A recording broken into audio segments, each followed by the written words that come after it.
And what is a good citizen?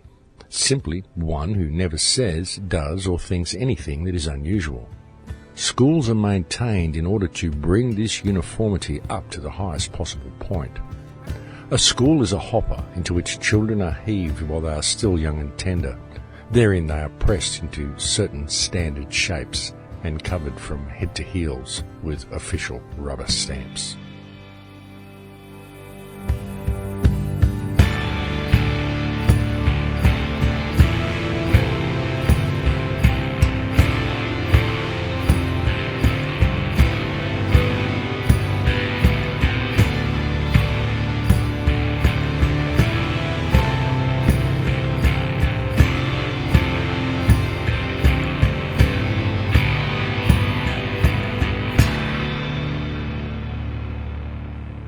And this week's opening quote comes from Henry Louis Mencken.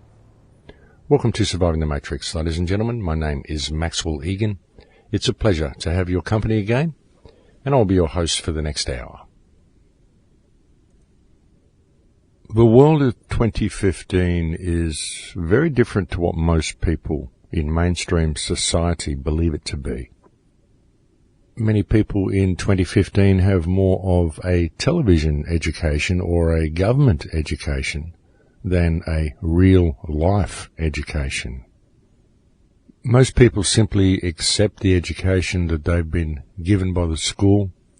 They accept the story that the media tells them on television every night about what's actually going on in the world. They accept that their governments are there to manage their infrastructure for them in a responsible manner, and that the police are there to keep them safe from crime. And people also believe and readily accept that their armies and militaries are there to ensure that they are able to repel any aggressor should their country be threatened by another nation. People are taught via the education and business models that the economy is the most important thing about your country, and the most important thing the country can strive for is a stable economy and good economic worth on the world market. And we're taught that we must work to support this system, we must pay taxes to this system, and we need to have the type of life that is presented to us by the government and education system as a successful life. In fact, most people that grow up in Western society truly believe that when they grow up they're going to have the perfect marriage, 2.4 children, and a white picket fence. But really, when you step back and look at the reality of the world, is this what the world is really like? Is this what our governments are really like? Is this really the reason we have police forces, and is this really the reason we have militaries? Of course, there is a degree of truth to the fact that the police protect us from crime. They do that on occasion, but the role of the police seems to have changed very much in the last few years. And even the attitude of the police towards the population has changed a great deal. It has here in Australia, and I've seen similar changes with the attitude of police overseas as well. And it's gotten to the point now that people are beginning to step back and ask the questions, is the world really the way I thought it was? And does my government really have my best interests at heart? Because if they do, then why on earth are they doing the things that they are doing? And these are questions that are troubling the mind of most people these days, simply by the fact that the system is becoming very, very intolerant of the people, and one needs to question why. Is there some particular state of hardship that's happened in the world that has caused our governments to treat us in such a brutal and discourteous manner? To treat the people with such disregard in all Western countries? What is it that the people have done to offend our governments or hurt our governments so much that they should now be treating the people the way they are? But of course, we're told that they have to be strict and they have to be strong, and we all have to tighten our belts because it is good for the economy, because of course the economy is all important and we are facing tough economic times due to the world situation. And these are the sort of phrases that they offer us in order to appease us. And people listen, they go, okay, well, that sounds reasonable, but they never really stop to ask why and what the statement really means. Because what does it mean? And if the global economy is in such disrepair that we need to tighten our belts in order to fix it, then perhaps we need to actually examine the economy and figure out why this system that we have put in place to service our needs is suddenly putting us in such a state of scarcity and such a state of shortage. The problem, of course, is that the people have forgotten that the economy is supposed to be there to service the needs of the society and not the other way around. And let's not just stop with the economy, because that is actually the function of government as well. The function of government is to service the needs of the population. Only now we're seeing the population suffering the whim of the government in regard to virtually any action it wants to carry out. Take the situation here in Australia. And our sociopathic Prime Minister, Tony Abbott, and this man is world-renowned already as being one of the most brutal sociopaths in power on the planet, and of course one of the most imbecilic world leaders on the planet as well.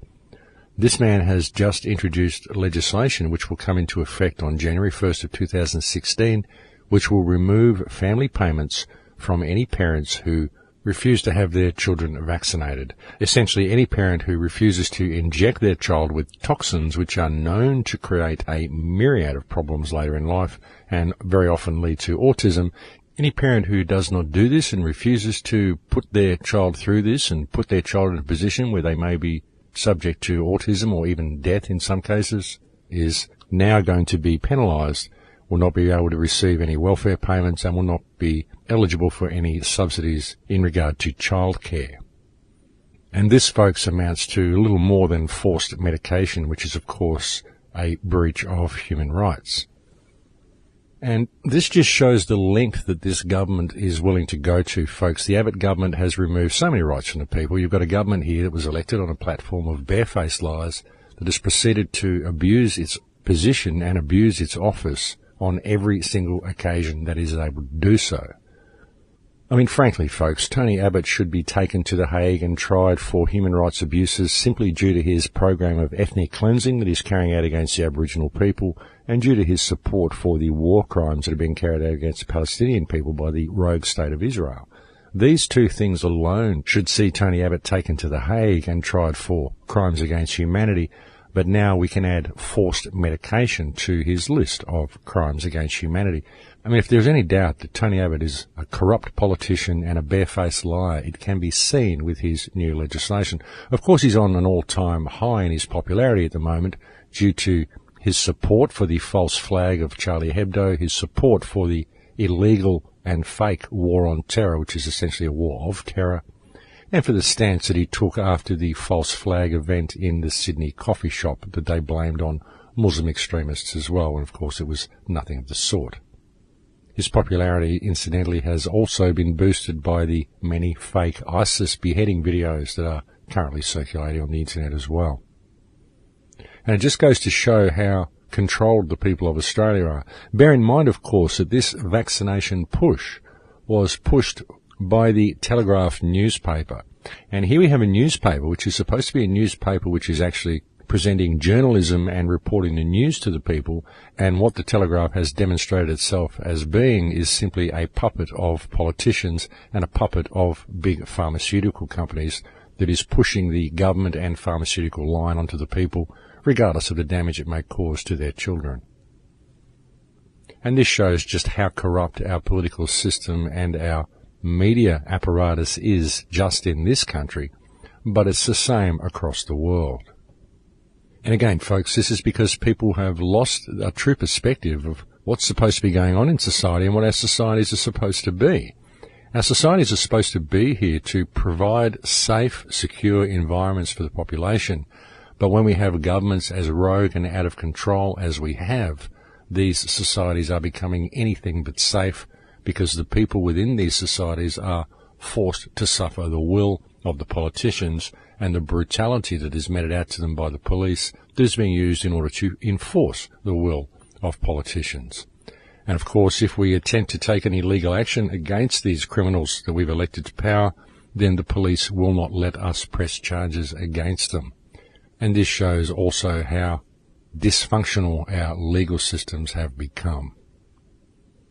So it's time for us to really stand up and reevaluate this situation, folks. We've got a system here which was apparently created to service our needs, which has been kind of revamped so that it only serves the needs of the politicians and the corporations that they serve, and does so at the expense of the populations who employ them. Essentially, the servants have taken over the mansion, folks, and it's about time we stood up and held these criminals accountable for their actions. But of course, we can only do that with a united community, and that's why I've been stressing this point for so long. But it's getting to the situation where we need to do this, folks, and actually, like, all I can say to Tony Abbott is thank God that he is rolling things out as fast as he is, and that the governments are stumbling as much as they are, because now I'm hearing people that I never even would have thought would be discussing these topics. I'm overhearing people in coffee shops talking about how corrupt and out of control the government is. So it's happening right across the board, folks. The actions of this government are waking people up in droves. And ultimately, they're not going to succeed in their task anyway, folks, because I really don't think the people of the world are going to allow it. I mean, nobody wants to live in a prison, and everybody can see that a prison is exactly what our governments are in the process of constructing.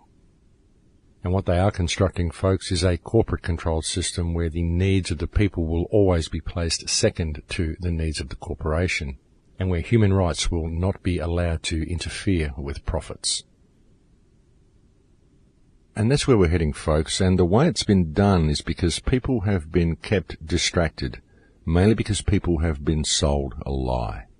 And vast amounts of the population are beginning to realise this now. I've actually met business people and stuff recently. I sometimes do talks at entrepreneurial events, business entrepreneurs who are somewhat disillusioned in life, and I'm often invited to speak at some of these events and offer them a different perspective to the way they may have been looking at things. And I've had a remarkable amount of success in reaching these people. And what I'm finding is that there are many people, some of these people are bank managers and CEOs of large companies, and they come to these lectures because they're disillusioned in life. These are people who have gone through the scholastic system, entered into the entire corporate system when they were young, and they've gone through the whole thing, and they've got to the stage now where they're 55 or 60 years old, and they've gone through it all. They've got all the money, they've got chains of banks, they've got, one guy I met owns 52 islands off one particular country, and they've got to this position in life and gone through the whole corporate system and become massively successful. And then when they've got there, they've gone, well, now I've done it all and I've got here, there's nothing here. What was it for? I've got to this point, but there's nothing here. How do I enjoy what I've got? I haven't got anything because I haven't got myself. I don't know who I am. I've done all of this stuff in life. But when I got there, there was nothing. There was no pot of gold at the end of the rainbow. What was it all for?